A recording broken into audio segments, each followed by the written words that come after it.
Who's the most important free agent for the Niners to re-sign? They have a ton of them. Oh man, I'd have to start with probably Laken Tomlinson.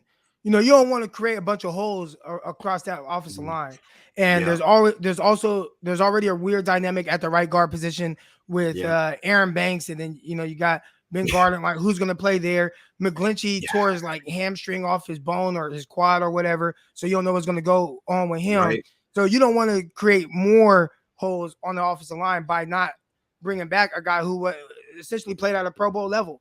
So I think Laken Tomlinson, that's probably the biggest free agent guy, just so that it kind of holds some of that offensive line together. That really, I know everybody, they'll point out moments where the offensive line got beat, but if you look at some of the grades, they graded out at a high level. So you want to kind of keep that going as much as possible by bringing back one guy that was one more consistent player. Did not miss a snap, played 100% of the snaps last season.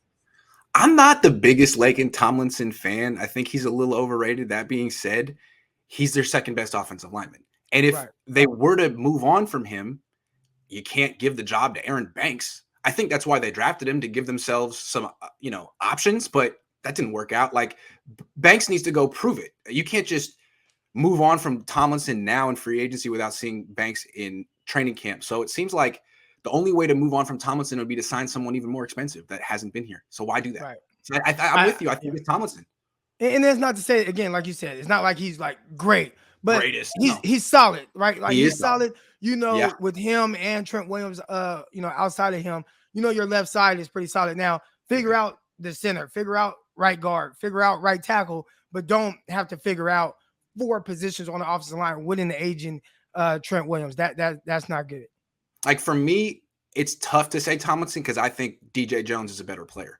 I think Arden Key probably brings more impact with that. I mean, he had 6.5 sacks in like 10 games down the stretch, but with Chris Kosterick, I'm almost saying, like, you don't really have to spend on D linemen. He can keep doing it. I mean, he just made Arden Key out of nothing. He can probably create the next Arden Key. Maurice Hurst could be the next Arden Key. So I don't know. Yeah, they keep those guys going. Whatever Kosterick is doing, putting guys in the position that's going to work for them. And it might take them time to figure it out. Take them time to figure out it with Arden Key. Right? Arden Key didn't hit the ground running, but at some point, the second half of the season, they figured out, okay, we could use him like this. We could bring him inside. And he started to really kind of take off and have a lot of success. So, I trust Kosterick and it's been a different guy every year. Last year was Kerry Hyder, where everybody's like, oh, you can't lose Kerry Hyder. Now nobody cares about Kerry Hyder. I don't even know what he's doing with Seattle. But, Exactly, man. So if they lose Arden Key, it'll suck. But the next team, you have no idea whether you're getting the Niners Arden Key or the Raiders Arden Key. And the Niners are going to probably easily replace him. Right. Jedi says RG3 PTSD with Kyle and the rookies. Possibly. It could be some form. Coach says Kyle is a slave to his mentorship. Rookies are liabilities. He wants to see it in practice and then wants the okay from the vets, AK locker room. I think there's a lot to that. He wants to see it in practice. So he's putting all this emphasis on something that's not really football. And I don't know how Trey Lance played on the scout team, but it seems like once he settled down and got to play tackle football for 3 hours, he really improved. I don't know. Right. Maybe Kyle should. To me, Kyle has a spotty track record of playing the best players. Like, he was really convinced that Mohamed Sanu was having a great offseason, and nothing against Sanu, but like, dude, Jennings is better than him. You should have given these rookies a chance to show it in a real game, and maybe you would have seen it before week 11 or something.